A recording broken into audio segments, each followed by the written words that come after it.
안녕하세요. 전주적 손사 시점의 이수용 손해사정사입니다. 오늘은 교통사고로 인해서 골절상을 입거나 수술을 받게 된 중상 피해자분들에게 가장 중요하고 꼭 필요한 주제를 준비했습니다. 가장 먼저 많은 분들이 궁금해하시는 점인데요. 만약 보험사 직원이 자동차 보험 약관에 따라 산출된 합의금을 제시했는데 내 생각보다 너무 적습니다. 이럴 때 소송가액 수준으로 합의금을 피해자가 다시 제시할 수 있을까요? 결론부터 말씀드리면 가능합니다. 사실 자동차 보험 약관에는 손해배상 지급 기준을 명시해 둔 이유가 가해자나 피해자에게 신속한 보상을 제공하기 위해서입니다. 치료비 지불 보증부터 장래에 지급할 합의금에 대한 불필요한 분쟁을 미리 방지하고자 하는 목적이 있죠. 그래서 보험사는 통상적으로 이 약관상 지급 기준에 맞춰 합의를 진행하려고 합니다. 하지만 피해자가 중상해를 입어 영구적인 후유장애가 예상되는 사건이라면 이야기가 달라집니다. 이때는 약관상 지급 기준에 따른 합의금보다 법원의 예상 판결 금액이 현저하게 클 수도 있습니다. 이 경우 피해자는 당연히 법원 기준인 예상 판결 금액을 근거로 손해배상금을 청구할 수 있는 권리가 있습니다. 그래서 저희 같은 독립손해사정사들은 영구장애가 예상되는 사건의 경우 피해자분들에게 직접 자신에게 유리한 쪽을 선택할 수 있도록 자동차 보험 약관상 지급 기준과 법원의 예상 판결 금액 두 가지 모두 손해사정을 해서 피해자한테 드리고 있습니다. 그리고 보험사에도 청구하고 있습니다. 물론 서로가 주장하는 합의금의 차이가 줄어들지가 않아서 서로가 적정하지 않다라고 판단되면 최종적으로 소송을 통해서 해결할 수밖에 없습니다. 하지만 보험사나 피해자 양측 모두 변호사 비용, 소송 비용, 그리고 지급 지연이자 같은 기회비용을 고려해야 합니다.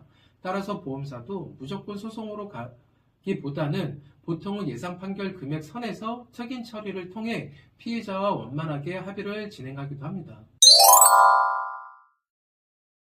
이 두 금액의 사이에는 분명한 차이가 존재는 합니다.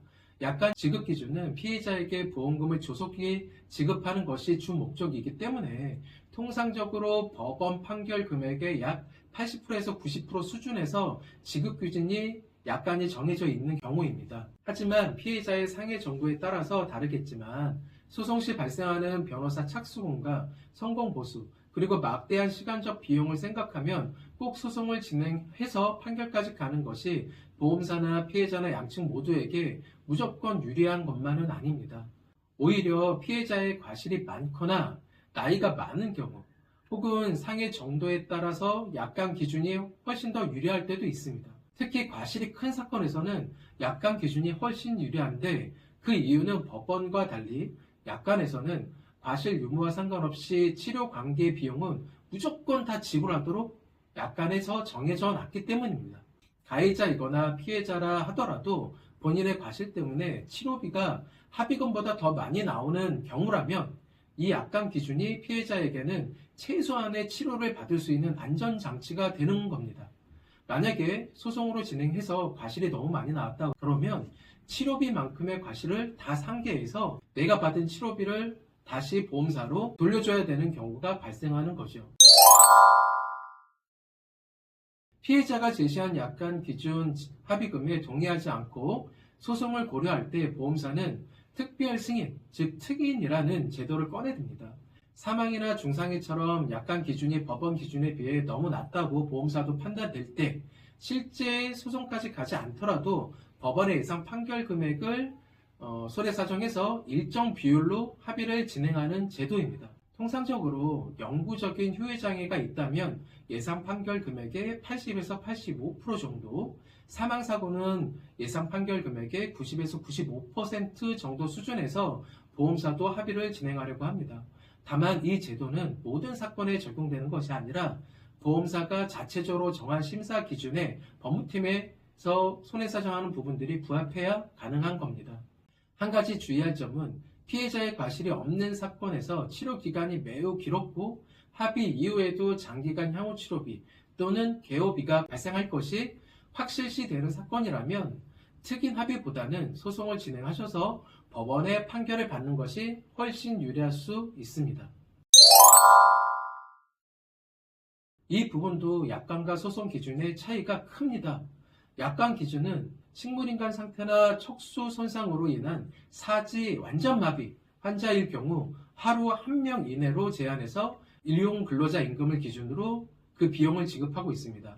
그러나 소송 시 법원 기준은 환자의 구체적인 상태에 따라서 법원에서는 1일, 1.5인에서 심지어 2인까지도 간병 인원을 인정해주는 판결들도 많이 있습니다. 식물인간이나 사지마비가 아닌 일반적인 상해 간병비의 경우에는 약관상 지급 기준에서는 상해 급수에 따라 지급 기간이 달라집니다. 상해 급수 5급은 15일을 지급하고 있고요. 3급에서 4급은 30일, 그리고 1급에서 2급은 최대 60일까지 일용 근로자 임금으로 지급하고 있습니다. 소송시에서는 법원은 이러한 약관 지급 기준을 준용하는 경우가 상당히 많고요. 간병기간과 비용이 필요타당하다는 전문의의 감정 결과가 있다면 그 기간을 인정해 주기도 합니다. 사고 직후 급하게 개인 비용으로 치료를 받으셨더라도 걱정하실 필요는 없습니다. 보험회사에 사고 사실을 통보만 하면 즉시 병원으로 치료비 지급 보증이 가능합니다. 만약 피해자 측에서 이미 지불한 비용이 있다고 한다면 병원 영수증을 챙겨서 보험사 직원한테 제출하시면 교통사고와 인과관계가 인정되는 비용이라면 보험사가 확인 후 바로 지급해 줄 것입니다. 물론입니다. 전원은 언제든지 가능합니다. 집에서 가까운 병원이나 한의원 혹은 더 정밀한 진단이 필요하여 대학병원으로 옮기는 경우 등 본인의 상황과 필요에 맞는 병원을 선택하시면 되십니다. 이 역시 보험사에 통보하면 보험사에서는 해당 병원으로 치료비 지급 보증을 해줘야 할 의무가 있습니다. 기본적으로 자동차 보험은 일반 병실 입원료를 기준으로 지급합니다. 따라서 피해자가 원해서 상급 병실을 선택할 경우에는 그 발생하는 차익만큼은 본인이 부담해야 합니다. 하지만 예외적으로 일반 병실이 부족하거나 부득이하게 상급 병실에 입원하게 된 경우 환자의 상태에 따라서 부득이하게 입원하는 경우들이 있죠. 7일 이내에 그 비용을 보험사는 인정해주고 있습니다. 그러나 또 주치의가 치료상 반드시 상급 병실 이용이 필요하다고 판단되는 경우에는 그 입원료 전액을 보험사한테 청구할 수도 있습니다.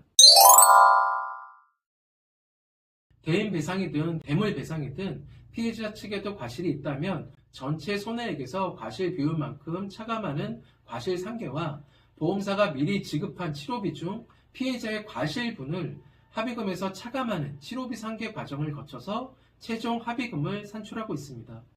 과실 비율은 자동차 사고 과실 비율 인정 기준에 따라 적용하되 그 기준이 애매하다 한다면 법원 판결 선례를 참작하고 과실을 정하고 있습니다.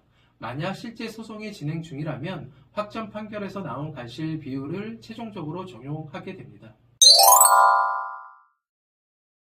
교통사고 합의금은 단순히 상해 명의에 따라서 정해진 액수가 있는 것이 아닙니다. 피해자의 소득, 그리고 나이, 직업, 정년, 그리고 사고 나이의 과실 비율과 실제 장애 발생 여부, 노동력 상실률을 말하는 건데요. 치료 기간과 발생한 치료비 등 아주 다양한 요소가 복잡적으로 적용되어 개별적으로 손해사정하기 때문입니다. 오늘 이렇게 9가지 핵심 내용을 통해서 교통사고 손해배상금이 어떤 원칙과 과정을 통해서 결정되는지 알아봤습니다. 내 상황을 정확히 알고 논리적으로 대응하는 것이 정당한 보상을 받는 첫 걸음입니다. 만약 중상의 피해를 입고 독립손해사정사를 선임하셨다면 반드시 약관 기준과 법원의 판결 기준 2가지 방법 모두를 손해사정해달라고 요청하세요. 오늘 내용이 도움되셨다면 구독과 좋아요 부탁드리고요. 개별적인 상황에 대해서 궁금하신 점은 언제나 댓글로 남겨주세요. 그러면 성심성의껏 답변 드리도록 하겠습니다. 감사합니다.